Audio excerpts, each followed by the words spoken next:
1 tumbler அளவு துவரம் பருப்பு எடுத்துக்கலாம். அப்புறம் 1 டம்ளர் அளவு அரிசி எடுத்துக்கலாம். ரெண்டுத்தையும் ஒன்றா சேர்த்து மிக்ஸ் பண்ணிவிட்டு தண்ணி தேவையான அளவுக்கு தண்ணி ஊற்றி ஊற வச்சுக்கலாம். இது ஒரு பக்கம் ஊறட்டும். இப்போ நம்ம எண்ணெய் ஊற்றிக்கலாம். கடுகு போட்டுக்கலாம். கடுகு பொரிஞ்சதும் காஞ்ச மிளகாயை கிள்ளி போட்டுக்கலாம்.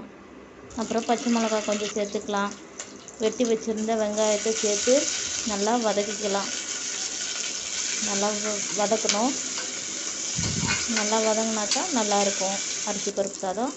கறிவேப்பிலை போட்டுக்கலாம்.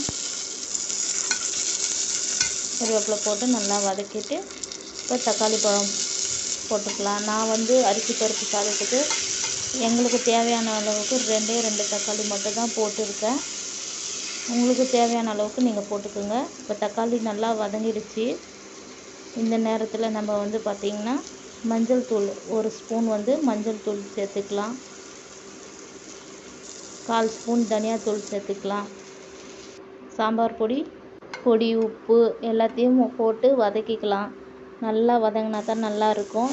இப்போ 2 டம்ளர் தண்ணி ஊற்றிக்கலாம். தண்ணி ஊற்றிட்டு நம்ம ஏற்கனவே கழுவி வச்சுருந்த அரிசி பருப்பும் அள்ளி போட்டுக்கலாம். ரெண்டுத்தையும் போட்டு ஒரு கிளறிட்டு உப்பு இடையில் உப்பு இருக்கா என்றதை பார்த்து செக் பண்ணிக்கோங்க.